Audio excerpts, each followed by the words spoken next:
Well, good evening once again, everyone. It's good to be back after a bit of a break. Cheryl and I took last weekend off to celebrate, I guess. I don't think we did a whole bunch, but we just took the weekend off and celebrated our 45th wedding anniversary. So I've likely worn this joke out, but I'm going to use it again anyway, and I've reconsidered it. I've often said I likely could have spent 2 life sentences and been free by now after 45 years, but now I've reconsidered. I likely would have been good behavior. I might have been able to do 3, but it's actually, I think, Cheryl that served the life sentence with me. She's put up with a lot over the years, and I do appreciate it. She's been my best friend, my lover, and my confidant, and I couldn't have done what I've done without her support. So it's she that's put up with a lot of stuff over the years. But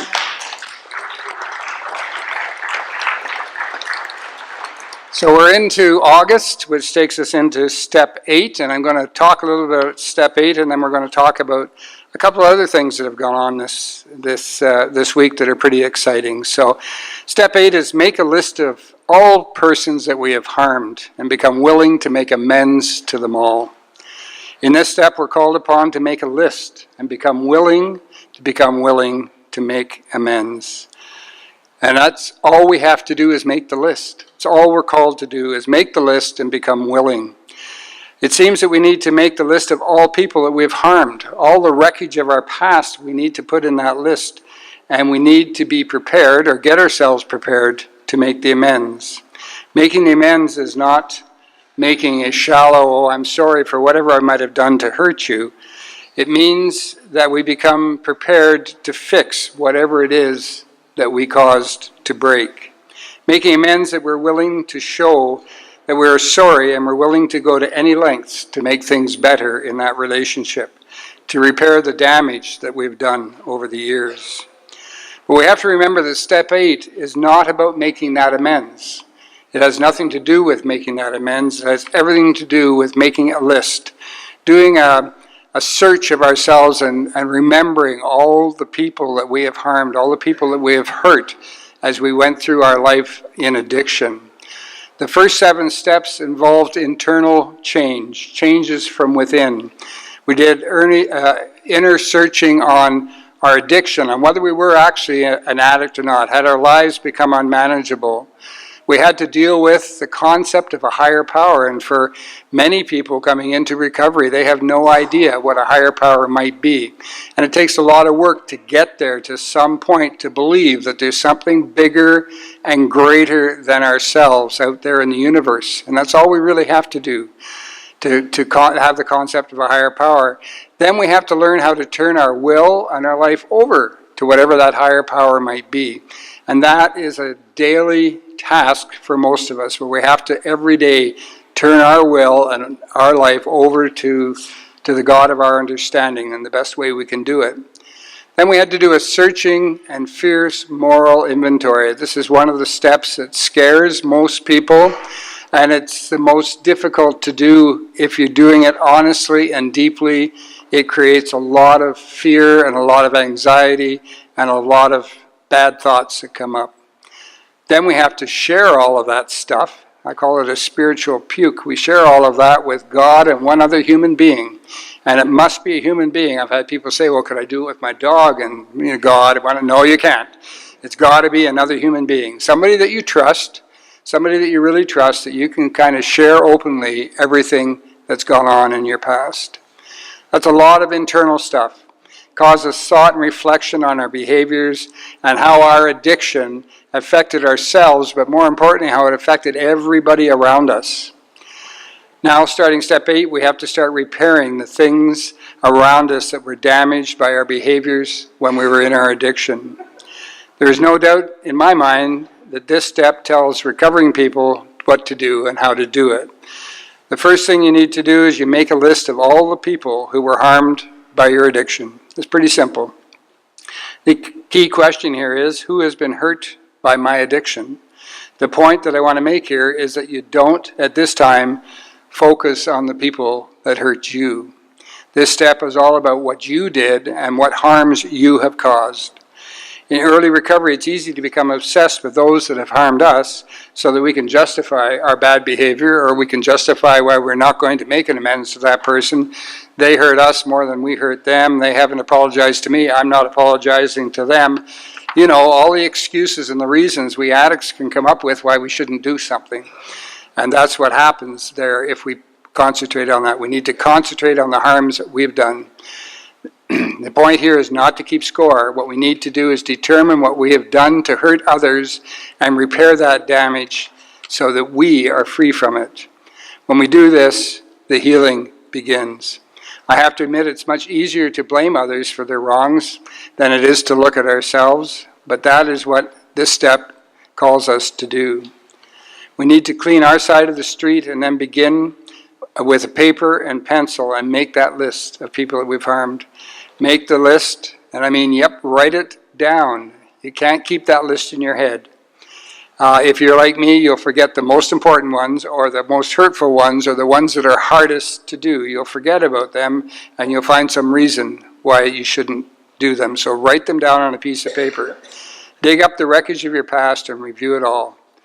So what I recommend is that you take a sheet of paper and make 3 columns on it. In the first column, you write the people's names down that you have harmed. In the second column, you write what you did to harm them, and then reflect on the memories of those incidents. If you can remember the incident, the reaction of the other person, the circumstances around it, the tones and the voices in the interaction, whatever happened, everything that will help you remember the incident. Will it be easy? I don't think so. But it will certainly help the healing process and help you realize the harms that you have done to other people. Ask yourself what you think about the situation now. Do you have memories or thoughts about the harms that you've done? Then acknowledge the pain, acknowledge the anger, the shame, the guilt, and the fear that you have about the situation now. Also ask yourself what feelings you have about attempting to repair that damage. Then in the third column, you write what you think you need to do to make those amends. The most difficult part is to determine what you hope to accomplish by doing some of the repair work. Sometimes our intentions are not all that helpful. For example, if your intention is just to look good to others, you probably need to take a longer look at your motives.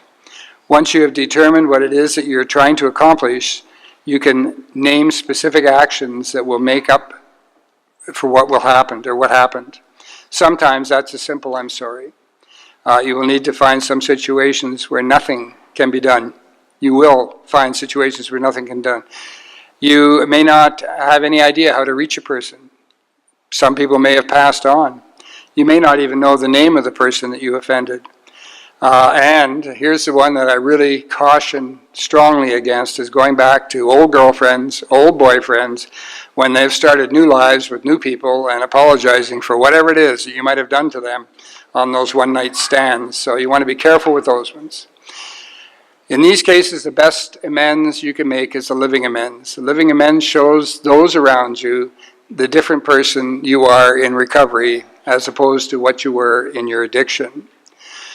The scripture that I chose for this tonight is 2 Corinthians 2, verses 5 to 8, and it's Paul telling the church of Corinth to forgive people if they ask for forgiveness. It says, "Many of our behaviors in the past have earned us disapproval and possibly loss of love and people in our past. We are called to ask for forgiveness and face the fear of rejection. In this passage, Paul is telling the people of the church of Corinth to forgive the sinner who asks for forgiveness. He says, don't be judgmental and unite and support the sinner as he has asked for forgiveness. When we act out of judgment, we take the chance of chasing the person away from our church, so he finds it necessary to seek out another church." So Paul's words are quite wise. As we move forward in our recovery, we start treating people the way we want and expect to be treated. I've always been a believer that we get what we give. So whatever we give, whatever attitude we give to other people, we usually get it back. when a clerk in the store growls at us or isn't really nice to us or treats us with disrespect, it's really easy to give that same disrespect back to them. If they're smiling and positive and upbeat and whatnot, it's really hard not to be the same way with them. And that goes without saying in life, period. If you smile at somebody when you're walking down the street and say good morning or good afternoon to them, you usually get a smile and an acknowledgement back. It's hard not to. We react to situations with anger and contempt. We will get anger and contempt back. So I think you kind of get the idea. So let's talk a little bit about the people that have caused harm to you. What do you do about that? If we look in the scripture again in Luke chapter 6 verses 27 to 31, it says quite clearly there that we need to love our enemies. Do good to those that hate you. Pray for those that hurt you. You forgive them, let them off the hook, and forgive the sinner. If that makes any sense. You psychologically acknowledge to yourself, it's okay. I'm not going to hold this person responsible for their wrongs. You don't forgive the person in order to help them. You do it to help yourself. So forgiveness looks like this. Yes, you hurt me, and it was painful, but I now hold you harmless for that act. When you have been injured, you only have two choices. You can forgive, or you can hold that resentment, and you can hold on to it, and you can hold on to it, and you can hold on to it. We all know what holding on to resentments does. We talk about it around here all the time. It's like you drinking poison, hoping that other person dies. You're the container that acid eats through, and it eats through you on a daily basis. So forgiveness is not for that other person, it's for you. It's so you can move forward in your life and not carry those resentments. I believe that character defects that go along with this step, or step 8, is self-centeredness. In our addiction, we're very selfish and self-centered. The whole world revolved around us and around our addictions. The spiritual principle here is likely brotherly love. This is a spiritual principle we preach around here in this church all the time. Unconditional love to one and all. The 8th and the 9th step, the 8th and 9th steps take bringing us to the beautiful promises. They bring us to those promises that we read here every week. And it says, if we're painstaking about this phase of our development, when we're halfway through working our steps, the promises will start to come true. And we know that. So many of us, the promises have started to come true in our lives. Things have changed dramatically. Our lives have changed dramatically. Transformation has taken place. To have the promises come true and to start to materialize, we have to work hard on our program, because those promises don't come true if you're not working the program. It says in the big book, if we are painstaking about this phase of our development. So what is implied is that we work hard at certain things, and certain things will come to change and change in us and around us. We get what we give. So we put lots of hard work into it, we get something back in return.